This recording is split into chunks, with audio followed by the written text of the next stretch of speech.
basically what he is saying is that all of these three beings are bound to the orb of hate. This guy has been extended because way back when, and the orb of hate found him as a mortal who didn't want to die, or grow old. Also, it decided to extend his life.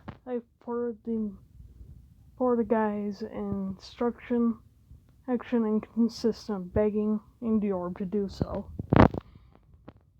So under the guise that he would have his life extended, it also literally helped to make him alongside Cupid with their magic. But when the process was over, he removed Cupid's magic and replaced it with his own solely binding the being to the orb of hate.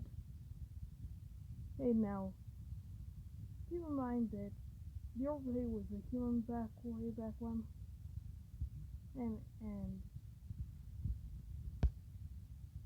and it did have powers of its own. This was way back when, before the orb of hate and the orb of love were fighting. Now, with the other two, Jennifer, she is the first wielder of the orb of hate, but upon realizing what the orb actually wanted, she killed herself. To prevent it from doing something horrible, also would have ended all life on the planet. Now with Evelta, he was a more willing servant to the orb of hate, continuing to kill many Cupids but failing to capture the orb. Eventually, Evelta himself was captured and imprisoned, and had who knows what done to him over his imprisonment before finally dying 500 years later. All is to say that they are now bound to him, and these two will continue to reincarnate with these same features that you are currently seeing on them, until the orb of hate decides that, hey, you two get to die now. But let's move on.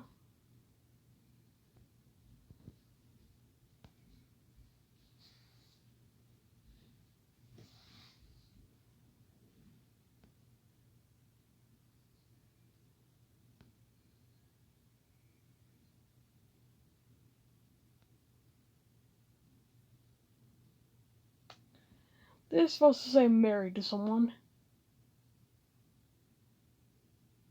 Anyways, let's continue.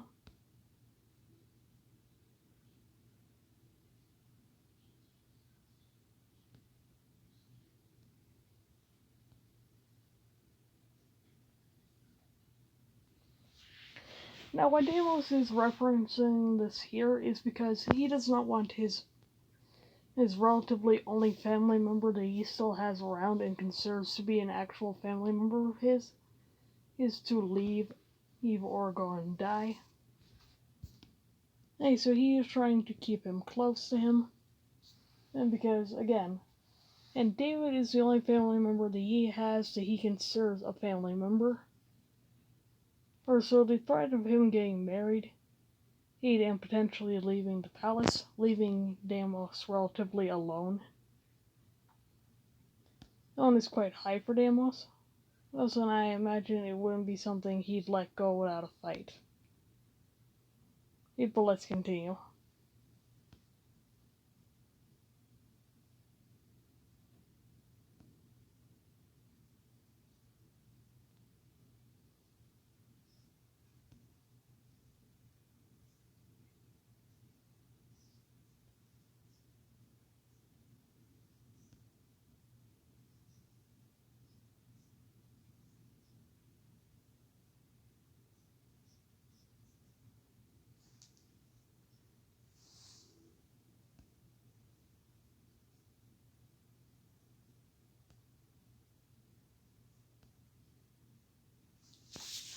This is Colton, and David and Winston's 6-year-old son.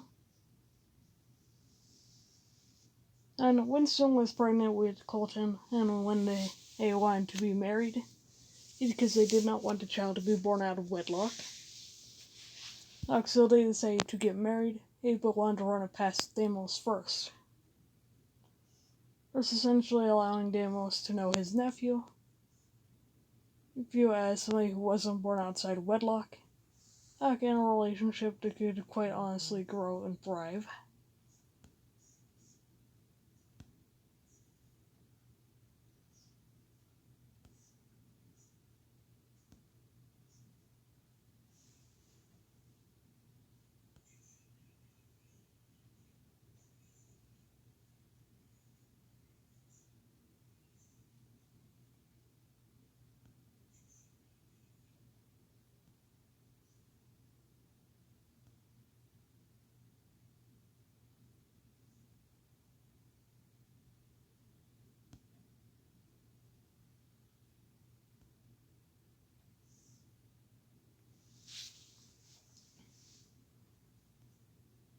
Now, for Deimos, this subject is something that he doesn't like to talk about.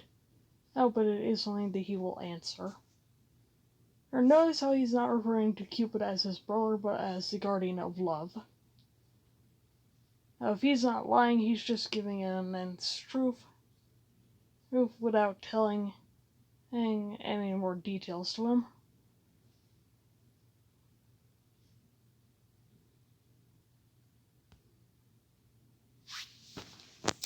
Now here is where the lies part comes in. To Deimos, there is nothing outside his realm.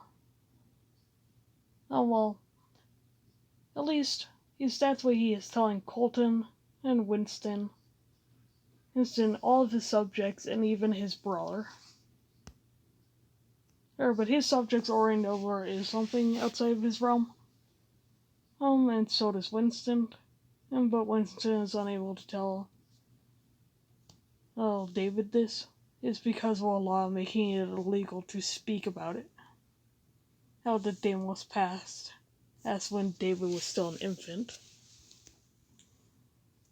And since David and Colton do not leave the palace, as they have no way of knowing this, it's because after that law was passed, anybody, even the people who are in the palace, are not going to be bringing this up because of said law and because of their respect for Deimos.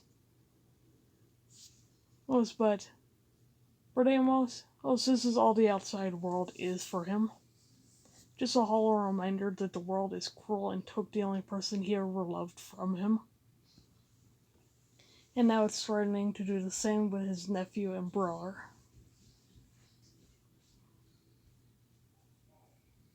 He explains this quite well. And he's not doing this for any selfish reason other than to protect his family. Because they are the only family that he has left in this world. Now this question here carries some weight to it. And here is your answer. Or what Deimos will often tells other beings. I'm the guardian of hate. There's no room for love in a heart full of hate.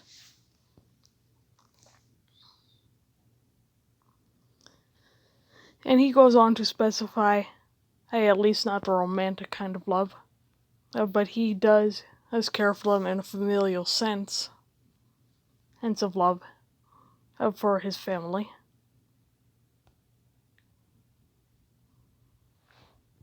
And Deimos, out of loneliness, is trying to build something that he can care about.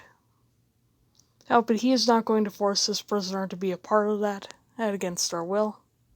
Well, he is going to try and build something with the prisoner, or rather than forming an outside, a genuine connection.